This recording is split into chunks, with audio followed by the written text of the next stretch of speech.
ഇപ്പോൾ currently trending ആണ് social media platforms. Social media അതായത് യൂട്യൂബിലായാലും ഇൻസ്റ്റഗ്രാമിലായാലും ഒരുപാട് ഇൻ്റർവ്യൂവും കാര്യങ്ങളൊക്കെ ഒരുപാട് മീഡിയ ചാനലുകൾ ചെയ്യുന്നുണ്ട്.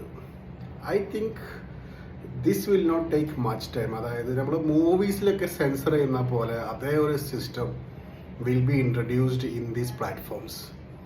അതെന്താ പറയാനുള്ള റീസൺ എന്ന് വെച്ച് കഴിഞ്ഞാൽ ഈ ഒരു പ്ലാറ്റ്ഫോം കൊണ്ട് പീപ്പിൾ ആർ തിങ്കിങ് പെട്ടെന്ന് റീച്ചും പെട്ടെന്ന് ഫോളോവേഴ്സ്, സബ്സ്ക്രൈബേഴ്സ്, ഫെയിം, മണി കിട്ടാൻ, നെഗറ്റിവിറ്റി, അതായത് കോമാളിത്തരങ്ങൾ, എനിത്തിങ് പെട്ടെന്ന് പീപ്പിൾ അട്രാക്റ്റ് ചെയ്യിപ്പിച്ചിട്ട് പെട്ടെന്ന് സക്സസ് ചെയ്യിക്കാനുള്ള ഒരു ഷോർട്ട് കട്ടാണ് ഇപ്പോൾ ഒരുപാട് ആൾക്കാർ ആലോചിച്ചു കൊണ്ടിരിക്കുന്നത്. സോ എന്താ പറയുക, ഇൻ്റർവ്യൂ മീഡിയ ചാനൽസ് വരുന്ന ഇൻ്റർവ്യൂ ആയി കഴിഞ്ഞാലും they ask vulgar questions, like ഭയങ്കര നെഗറ്റിവിറ്റിയും കാര്യങ്ങളായിരിക്കും. കാരണം അതായിരിക്കും പെട്ടെന്ന് ക്യാച്ച് ചെയ്തിട്ട് വ്യൂസ് കൂടുക. നല്ല കാര്യങ്ങൾ ഇപ്പോൾ ചെയ്തിട്ട് പെട്ടെന്ന് റീച്ച് കിട്ടില്ല. Content creators who does fabulous work, അവർക്ക് റീച്ച് കിട്ടാൻ ഭയങ്കര ബുദ്ധിമുട്ടാണ്. കാരണം ഇപ്പോഴത്തെ സമൂഹം, ഇപ്പോഴത്തെ current world is attracted toward negativity.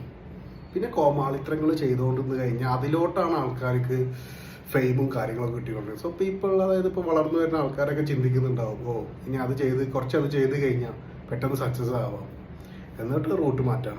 അങ്ങനത്തെ ഒരു സംഭവം, അങ്ങനത്തെ ഒരു ലോകമായി മാറിയിട്ടുണ്ട്. But that doesn't stop us talking freely, അതായത് expressing our opinions and talking everything freely. കാരണം നമ്മൾ ജീവിക്കുന്ന ഇന്ത്യയിലാണ്. We have the right to express our opinion and have the freedom to talk openly as per our constitution. But ഈ freedom comes with the responsibility. നമ്മൾ നോക്കണം സറൗണ്ടിങ്സും environment, ആളുകളൊക്കെ നോക്കണം.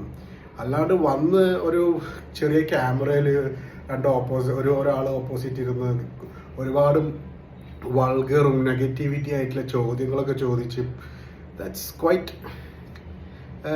എനിക്കതൊരു സംഭവമായി തോന്നിയിട്ടില്ല. Like people may like it, അതായത് views ഉണ്ടാവും. കാരണം നെഗറ്റിവിറ്റിയാണ് ഇപ്പോഴത്തെ കറണ്ട് വേൾഡിൽ ഏറ്റവും കൂടുതൽ പെട്ടെന്ന് സെല്ല് ചെയ്യുന്ന ഒരു പ്രൊഡക്റ്റ്. നെഗറ്റിവിറ്റി ആയി കഴിഞ്ഞാലും കോമാളിത്തരങ്ങൾ, ബോഡി ഷെയ്മിങ്, മറ്റുള്ള ആളെ എന്താ ചെയ്യുക, ഗോസിപ്പുകൾ, ഈ കാര്യങ്ങളൊക്കെയാണ് ഏറ്റവും കൂടുതൽ സോഷ്യൽ മീഡിയയിൽ കൂടുതൽ സെല്ല് ചെയ്യുന്ന കോണ്ടന്റ്സ്. സോ ഇതിനെ റെസ്ട്രിക്റ്റ് ചെയ്യണമെങ്കിൽ മൂവീസിലത്തെ പോലത്തെ തന്നെ ഒരു സെൻസർ ബോർഡ് സെറ്റപ്പ് വരണം. അല്ലെങ്കിൽ we will have many instances. ഇപ്പോൾ കറൻ്റ്ലി ഏതോ ഒരു ചെറിയ മമ്മോ എന്തൊക്കെ പറയുന്നുണ്ടായിരുന്നു, ഐ ഡോണ്ട് ഫോളോ ദം. അവനെയൊക്കെ ഓപ്പണായിട്ട് വന്ന് പറഞ്ഞ ഡയലോഗുകൾ.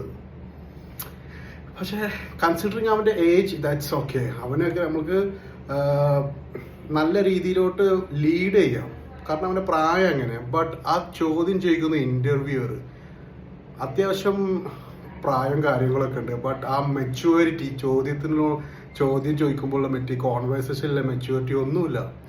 ഒരുപാട് ആൾക്കാരുണ്ട് അങ്ങനെ സോഷ്യൽ മീഡിയയിൽ ഇൻ്റർവ്യൂ ചെയ്യുന്ന ഒരുപാട് ആൾക്കാർ. ഒരുപാട് നെഗറ്റീവ് ചോദ്യങ്ങൾ ചോദിച്ചിട്ട് ഫെയിം കിട്ടാൻ വേണ്ടി ഷോർട്ട് കട്ട് വേ അവർ തേടിക്കൊണ്ടിരിക്കുകയാണ്.